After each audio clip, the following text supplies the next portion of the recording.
Welcome, welcome. Have fun, guys. Over to you, Rahil. Thank you, Luke. All right. Hello. Hi. How have you been? And absolutely, it's an absolute honor to be sharing the stage with you. Oh, my pleasure. My pleasure. Is Wow. it okay if I call you Dan? Of course. That's my name. Okay. You can call me Hill. That's what my friends call me. Okay. So, I think a lot of people here want to know how you started off with comics. Yeah. Well, like everybody here, I'm a big comic book fan, comic book nerd. When I was a comic book nerd, it wasn't cool. It's cool now, but so I grew up as a big comic book fan, and just was always drawing and sketching and doodling, and yeah, I was also an Archie fan too, which is weird. And then I just grew up just reading. I started reading Marvel and DC and got into all that stuff too.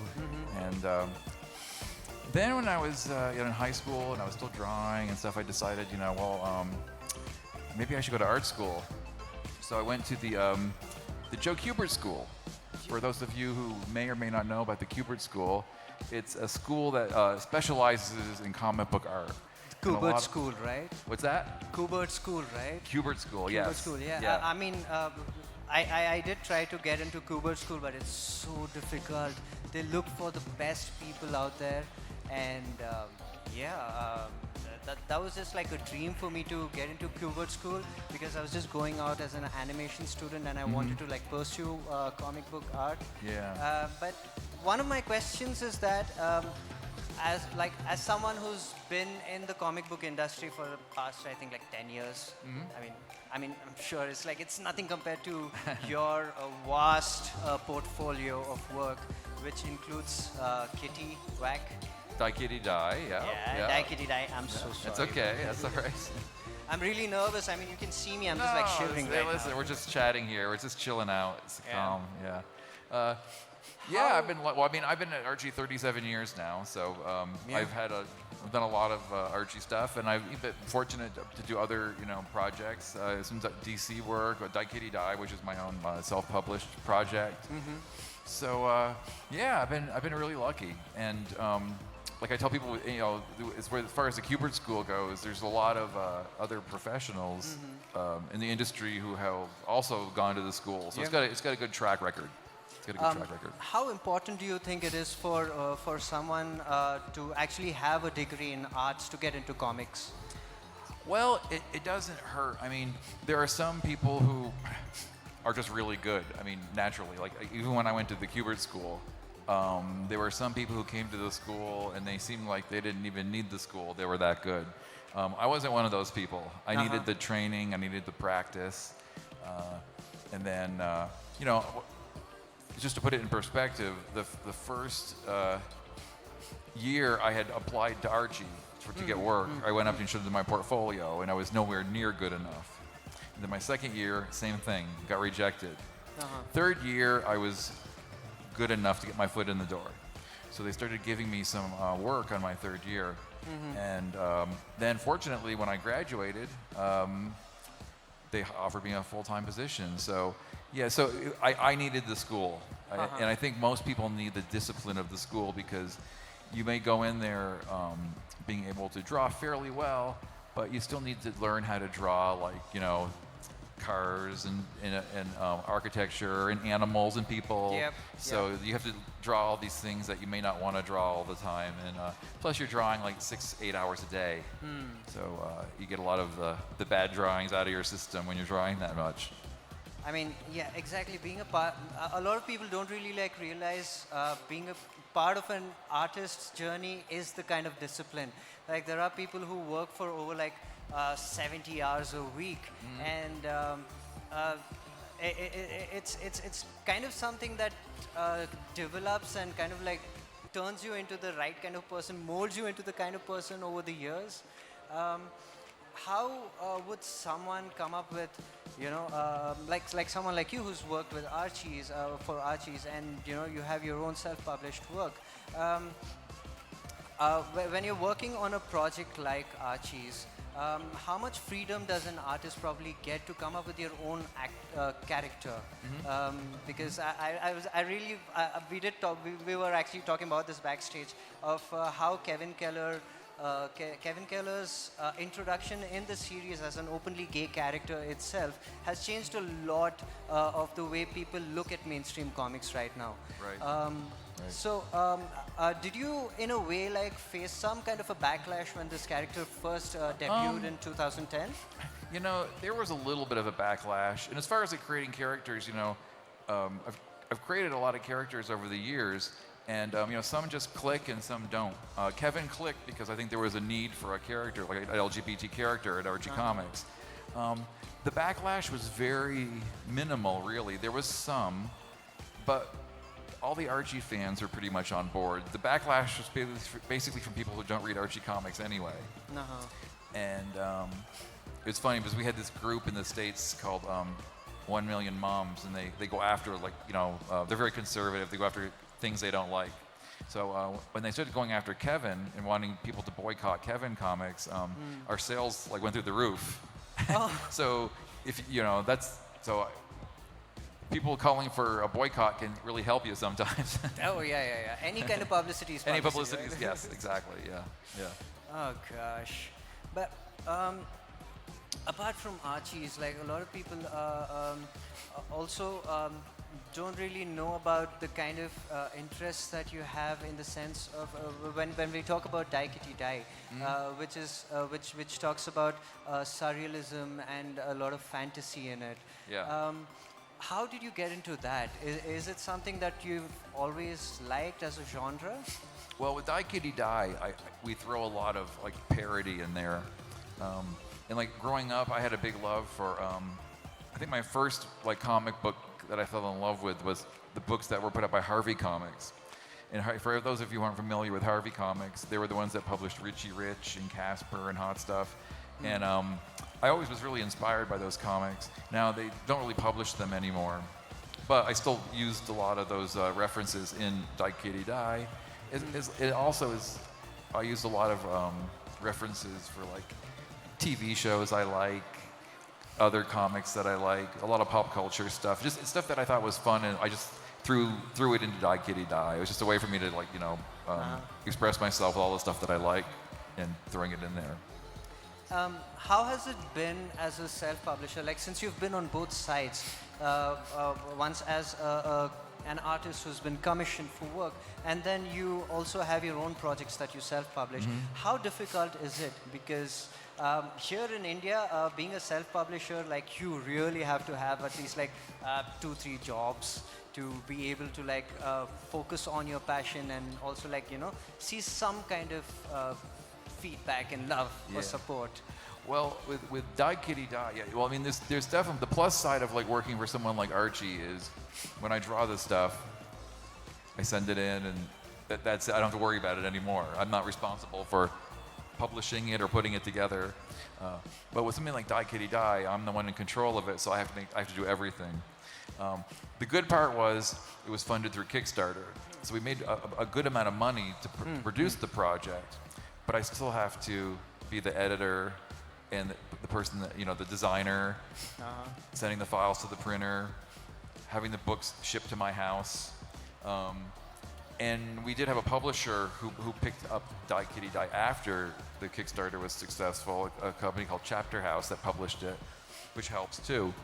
But it's the rewarding part of doing your own thing and having a Kickstarter is, you know, it's your own thing that you can call your own. And the bad part is it's 10 times more work than just drawing a comic for somebody else. Yeah. So go in with some caution if you're going to do a Kickstarter, because as rewarding as it can be a lot of work. But having said that, I'd still do it again. I guess it's also very important to be surrounded by a supportive system around you who actually like help you to you know, realize your dreams, from, you know, the brain, the idea in the brain to the ink on the page. Because there was a time in my life when I was like working on commissioned work, and I didn't really know where I was going. But then again, I've surrounded myself with this support system, which was actually headed by my wife. They made like a little Avengers group that kind of like pushed me and helped realize my dreams. Yeah, yeah. Did you have a support system like that? Yeah, I mean, I have a very supportive family now who are wonderful. And but even growing up, I helped the fact that I was had a very supportive parents, because before I went to Kubert School, there was a part of my life where I thought, well, it's impossible to be a comic book artist. I'm just going to be a teacher. So I went to college to be an English teacher. Oh, and okay. I for a year, and I was miserable. That's interesting. I was not teacher material. Now my son's a teacher, and he's a really good teacher. He didn't get that from me. But so I was kind of not knowing what I wanted to do. And then two of my friends who I went to high school with went to Kubert School and actually became successful in the industry too. Oh. But so when my friends went off, I felt like kind of lost. Like, why didn't I do that too? So my mom was like, "You need to go to Kubert School. You need to pursue your what you want to do." And so having a supportive mother, and my dad was supportive too. That really made the difference, because I think a lot of parents would have been like, no, you work in a bank, do something practical. So I had a good support system. Definitely helps, and even now it's great too, because now that my kids are grown up now, I can travel and do conventions. When they were younger, I was there helping. Of course, I was an active parent, taking care of my children too. But now they're grown up, so I can come to India and go to Australia and do things like that. So yeah. Yeah, it's quite interesting that you mentioned that your parents were a little hesitant and wanted you to get into a stable job, because the Indian perception is that like Indian parents are like the worst parents in the world. Our parents are like, as soon as the kid grows up to an age, they're like, acha, ye banega doctor, ye banega engineer, which means like he's going to be a doctor or an engineer. And those were the only streams for us. But then again, like I think I was fortunate enough to have parents who kind of were a little not exactly encouraging, but then once they saw the first print of the book out there, they just knew that something is happening. There's some potential to this kid. Yeah. Did something like this ever happen with you? Well, I think once my parents saw that I was making a living doing comics, they were pretty relieved and pretty happy about it. But I was of the mindset too, when I went to Kubert School, that I may not make it in comics, but if I can just work as an artist or a graphic designer and work in the field, I will be very happy doing that. Because I always had a big passion for graphic design too. So I was like, yeah, I'll be fine as long as I make a living. And then I just worked really hard with the comic book stuff because I enjoyed it so much. And it was in the 1980s when I started, and the comic industry was really booming at the time, so there was a lot of work. Yeah. I just, I think it was a combination of just, I did have the drive and the ambition, and then, I was in the right place at the right time, which helped. And, I've been able to make a living doing what I love to do, and I really love to just draw. I'm at my happiest when I'm just sitting there drawing. It's like therapy for me. Oh yeah. Art is therapeutic for sure. And you have to like it, because it takes up 60, 70 hours a week. So if you like it, it doesn't feel like work. Well, I shouldn't say that. That's not true. It does feel like work sometimes, but I still enjoy it. I enjoy it, because who would want to spend 60 or 70 hours a week doing something they didn't like? I mean, that would be torture. So. I do face a lot of. I have clinical depression and anxiety, and the only thing that has actually helped me out. It's never been medication. It's never been anything, but it's been art that has actually helped me out. Do you actually come across newbie artists who come down there and ask for some kind of advice from you on how to start off and how to break into the industry? Yeah, I get that. I see a lot of people who ask me questions about breaking into the industry. Even here at the convention today, I saw a number of young artists who actually brought me some of their work and showed me some really good stuff I saw. So it's really promising. And again, it just takes a special person. Like if you really want to break into the industry and you're really committed to it, that's the main thing. I think that's even. I mean, people will disagree with me, but I think that's more important than actually having like talent. Yeah. Because there are people who can draw well, but if they don't have the drive and ambition to keep it up, then there were people that came to the Kubert School who drew well, but they didn't want to put in the 6-8 hours a day drawing. Yeah. And listen, if you draw really great, it doesn't matter if you can't meet a deadline or finish a project. So you have to have again, part talent, part drive. So. I mean, yeah, just talent is not going to help. Yeah. Are there any artists that you look up to? Because like I look up to you, but do No. you have any artists that you look up to? Yes, I do. Yesterday I just posted it was Darwin Cook's birthday yesterday, so I posted that on Facebook because I was a big, Darwin Cook fan, and actually got to know him. He actually did our first cover for Die Kitty Die. And sadly, Darwin died in 2016, right as Die Kitty Die was coming out. In fact, the cover he did for Die Kitty Die was one of the last things he did. So I was very inspired by Darwin Cook because I hadn't been reading superhero comics for years. And then in the early 2000s, I think it was 2004, is when New Frontier came out that he did. And it just got me really back into the whole like mindset of superhero comics. So he was a big inspiration. Another one of my big inspirations was Dan DeCarlo, who was the Archie guy way before me. And he was when I was collecting comics growing up, they didn't give credits to the artists. So I would look at the books and I didn't know who he was by name, but I would be like, well, that's that really, really good artist that does all the covers for Archie comics. And again, very inspired by his art. And when I started at Archie, I was fortunate enough to work with him. So he actually was very helpful in helping me, kind of move forward in my own style. Because, when I started, I wasn't that great, and I just needed a lot of. Archie was very patient with me, allowing me to, grow into my style. So Dan DeCarlo is one, and I like a lot of just the I grew up in the 70s and 80s, so I liked a lot of the DC artists that were big then. Like I loved Jose Luis Garcia Lopez. He was a really good DC artist. And I like Neil Adams, of course. That grew up on his stuff. So yeah, I like all the same. Pretty much the George Perez was a big. Loved his. And George Perez was a super nice guy too. He was always a really great guy to see at conventions. And I still geek out over all these people the same way I did years ago. Is there a particular superhero that you really like? I really like. It's boring, but it's like Superman, Batman, Wonder Woman are like my favorite superheroes, the DC ones. In fact, I actually just wrote a Superman story that's coming out in DC Comics. It's coming out Thanksgiving. So it's my first. First I'm just writing a story, and I write and draw a lot of my own stuff, but I actually just wrote the Superman story, and Marguerite Sauvage, who's a really fantastic Canadian artist, drew it, and just drew it beautifully. So that's very exciting to me, just to play the writer role. I really enjoy that.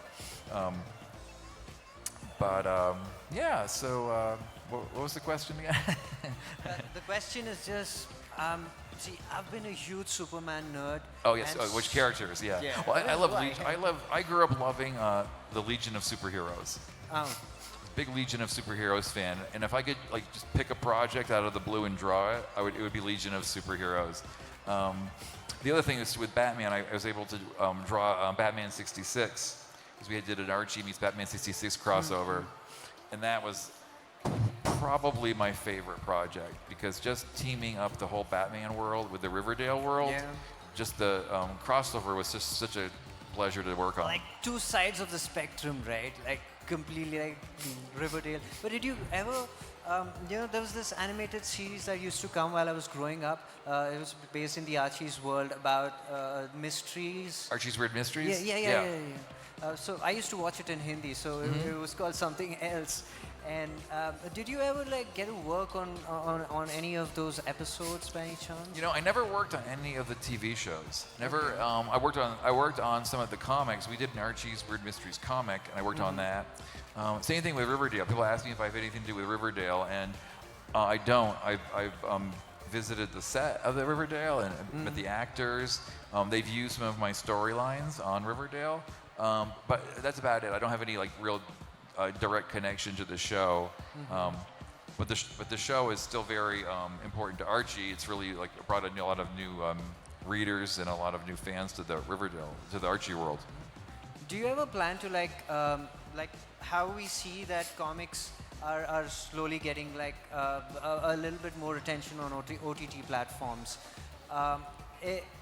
Does that make you feel like probably you should have like jumped ship from one field to another, like probably move from comics and into animation? Because I'm kind of in that dilemma right now. I want to like animate every book that I've made to date. Yeah. Do you ever feel that way? No, I haven't. I never had any desire to work in animation at all. No, I love animation. I watch animation all the time.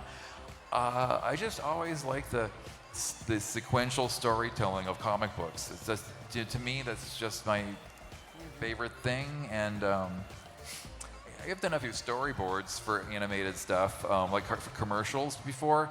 But which I enjoy doing storyboards. But again, that's still sequential, artwork. But no, I never. And at Kubert School, we had an animation program.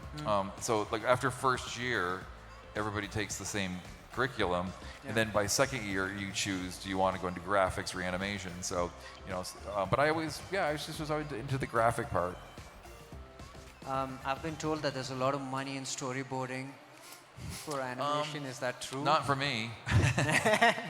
I mean, I did a couple good. They're okay paying, but my storyboard work is pretty limited. I didn't do it that long. I just did a few, commercials, and it paid pretty well. But I guess there's also a general consensus within the layman audiences who think that people who get into comic books do it for the fame and the money and the girls and the fast cars. Like, did you get any of those? That hasn't happened yet. Yeah. No, I mean, if you're going to get into the world of comics to be like a rock star, you probably should go into another. You should probably try to be a rock star. Yeah, probably get into music, right? I mean, the good thing is that I got into comics just because I loved comics and I really wanted to just work in comics. But so I have been able to I don't want to say achieve a level of fame. That sounds kind of like conceited, but I've been able to have a really nice career in comics. Really, just because I think because I worked hard and because I just really thoroughly enjoyed it, and then the benefits came as my career went on through. Part of it's like being on the road and doing conventions and social media, and just the last. And working on a few high-profile projects, like Kevin Keller. I did an Archie Love Showdown thing that was like 30 years ago, and that was like a big crossover event. So just like the big Archie events. Not to mention the other thing was all the Archie crossovers we've done. We've done Archie meets Kiss. We've done Archie meets Predator. And those are all in Archie Batman 66. I did Archie versus Sharknado. For anybody familiar with Sharknado, I don't know. Did that make it over here to India, Sharknado? I'm trying to get there. You know what I mean? I mean, maybe you're lucky if it didn't get over here, but I was like a big fan of it because it was so bad. And met the producers at Comic-Con, and I was the one that suggested that we do the crossover with Sharknado. And then I had to really sell it to my bosses, because they were like, "What the hell is Sharknado?" And then when they found out, they were like, "What do we want?" And I had to say, "No, Sharknado is really popular." And they were made aware of the fact that what a cult following it has. And then when we did the Archie meets Sharknado, it did fantastic. I think the only other comics, at least the cartoon series that I used to follow was Scooby-Doo, which had like the next level multiversal proportionate level of, Yeah. guest stars and Yep. superheroes and everything like that. Yep. I know Archie's has been doing that also for quite some time. Right. Are we like looking for an Archie's crossover with Marvel in the future? Because it's mostly with WB properties, right? Mostly with DC properties. Although the first crossover was Archie meets the Punisher. Yeah. And that was Marvel. Right. I think they tried to do they were going to do a Hulk one. It was Hulk and Jughead. Never happened. I think Marvel was more wary about doing crossovers. Like DC seemed to be way more into it. Plus, we share the same publishing with DC with like Random House, Penguin Random House. So we're kind of more in the same family, which is easy to do crossovers with DC. But we'll probably do more. I mean, we did a Vampirella, Red Sonja, and Betty and Veronica crossover with Dynamite Comics. And but we also did a Harley Quinn and Poison Ivy with Betty and Veronica too. So yeah, we've done all kinds of stuff. It's been all over the map. Yeah. And we did some with music groups too. We did like Archie meets Blondie and Archie meets the B-52s. Archie meets the Ramones. Josie and the Pussycats also. Gemma and the Gemstones, right? What's that? Wasn't another... there was another collaboration with Archie's and Josie and the Pussycats. Well, Josie and the Pussycats is an Archie property. Yeah. So like Josie and the Pussycats and Sabrina, the Teenage Witch, are Archie properties. In fact, right now, Sabrina is probably our most popular character. Sabrina is like probably our best-selling character. So, but Josie and the Pussycats just celebrated their 60th anniversary. And I worked on the 60th anniversary book, which just came out as I was coming here. Oh. So I think the books have been shipped to my house as I was here. So now we're celebrating 60 years of Josie. Last year we celebrated 60 years of Sabrina, the Teenage Witch. And Sabrina also Sabrina has probably had the most popularity on TV and movies, or TV. She had the sitcom with Melissa Joan Hart, and then we had like an animated series, and then there was the Sabrina Netflix show that was just out. So Sabrina's had a lot of success on TV. I mean, I didn't really like grow up on cable television a lot because we were kind of deprived of all of those privileges growing up because I wasn't really a good student at all.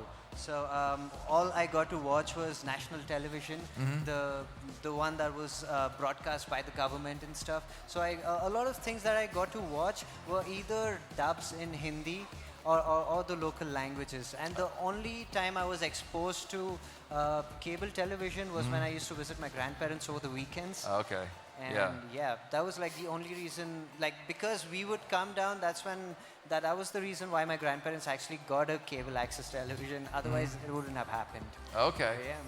So it sounds like you were watching what we have in the States as PBS, like public television, like all the quality programming. Yeah, so I grew up the opposite of that. I watched every piece of crap that was on the air. Okay. So I was watching everything. No limits, and I still watch a lot of TV. I get a lot of my ideas for like storylines and stuff from TV. Right. Just not necessarily like stealing like storylines, but I just get a lot of sparks from different shows, different plots and things like that I get from television.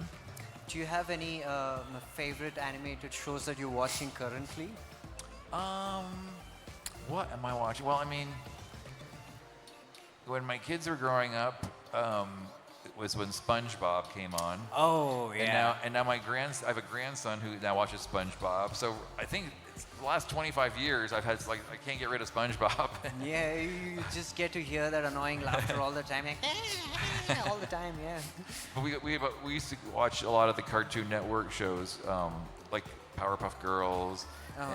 Dexter's Laboratory. Like we used to watch a lot of those. And growing up, when I was young, it was like the old stuff like Felix the Cat and Popeye.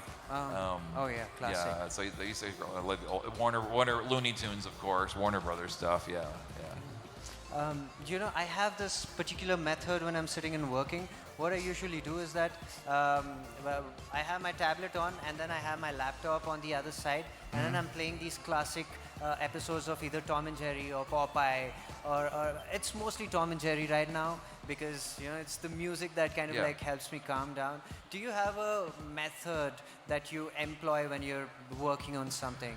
A lot of times I watch, like if I really want to watch like a new show, that and I want to not miss it. It's not really good to work to something like that, but I'll work to like old like Seinfeld episodes or shows like sitcoms that I've seen a million times.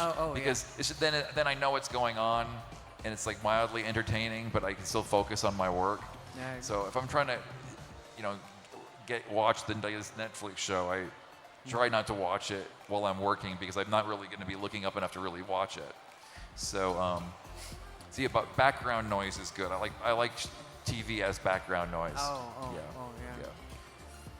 Wow. I've got to learn a lot of things from you.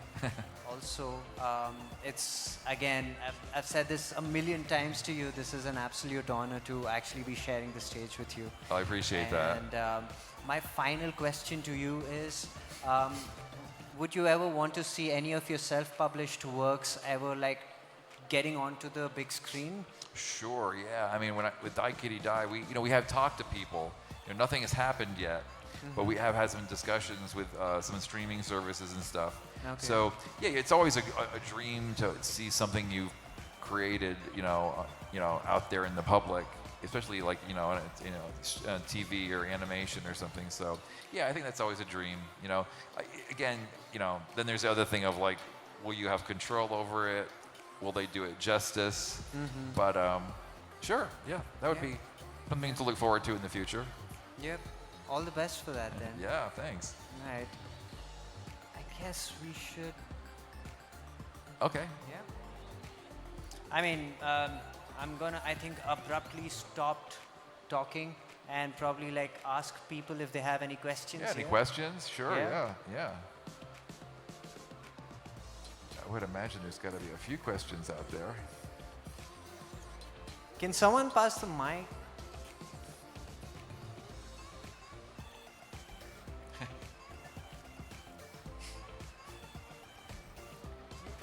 Oh, there we go. Hi there. Hi, how are you? I'm good. So I wanted to ask you something about the Riverdale that's coming on Netflix. Can you talk a bit about that? Yeah, Riverdale. Well, Riverdale is, I think it just ended. It just ended. It's like it was on 7 seasons. Very big success for Archie Comics.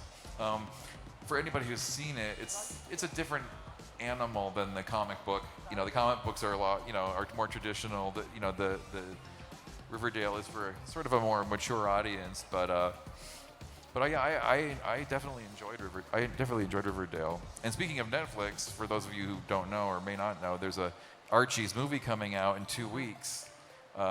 Finally, it's been delayed a little bit, but now it's finally coming out. And I haven't seen all of it. I've seen a lot of clips and I heard a lot of the music, and it seems really good. I'm really looking forward to it. And so yeah, 2 weeks on Netflix. Wow. The Archies. Produced here in India. Yeah, we're gonna check it out for sure. Yeah. Do we have any other questions? Whoa, so many! It's too many, just 2 people. Number one, I'm a huge fan. Hi. Okay, there you are. I was the first one to take your autograph today. Okay, yes. And number two, how would you recommend someone to develop their own art style? Because the way you make your comics, it's a very distinct style. And there are billions of styles out there. Right. So how do you recommend someone to create their own style? Well, find the style you like the best, pursue that style, and then try and make it your own. I mean, I know that's a little tough to go by, but like with myself, I was a big Archie fan, And when I started at Archie, they wanted me to draw like Dan DiCarlo, who is like the main Archie guy. So I followed his style. Then after working at Archie about 10 years, I started to get kind of like, I was kind of bored just trying to follow one style. So I felt confident enough to start branching out and doing my own style. Now my style is still similar, but I felt that when I loosened up and started drawing my own a little bit more, it improved my work a lot. So it's basically find the style or the characters you like, and just keep doing it, and then somewhere along the way it's going to click. That's what happened with me. A few years in, it just clicked with me. That was a really well put answer. Oh, well, thank appreciate you. that. Thank Guys, I'm gonna have to interrupt. कोई मेरे साथ dumb charades खेल रहा है यहाँ पे ऐसे ऐसे बोल रहा है. तो we might have to like wrap up. We'll probably take one more question. Is that fine? you. Sure. All right. Oh, I mean, I'm not the boss here, but whatever. Me neither, man. I'm just here. All right. Hello. Hi. Good afternoon. I have one question. So, Sure. as you know, there's been a rise in digital media, Mm-hmm. and how do you think it has, impacted consumption of comic books and creation of comic books? Mm-hmm. That's a good question. So when I started, we didn't have digital media 37 years ago. So along the way, in the 90s, early 2000s, digital production became the thing. Everybody was using Photoshop and Illustrator. So with myself, I still draw comics. I still start out drawing them the old-fashioned way. I draw them on paper. I draw in pencil. But, I have to deliver digital files to Archie. So I scan my work in, and I clean it up and color it in Photoshop. So I'm kind of doing both. I'm kind of doing the old-fashioned way, and I'm doing the digital production now too. But I like doing it that way because I have an original art file that I can hold, and if I want to like sell my original art or something, I can still sell it. Where you can't really sell a digital file, I mean, there's NFTs, but we know how that's going. So, Guys, that's our time, and thank you so much. hey, thank you. Dan, and Thank you. yep. Thank you guys. Thank you, guys. Thank you so much. Yeah. So where do we meet Mr. Dan? I'm over there somewhere. I'm back there a few rows in the artist section. So yeah, just And if you please guys stop want to by. have more nervous conversations with Mr. Dan or with me, I'm going to be the nervous one. Drop by at G8 as well. yeah. All right. Thank you. Dan. Thank you. Thank you. Thank you.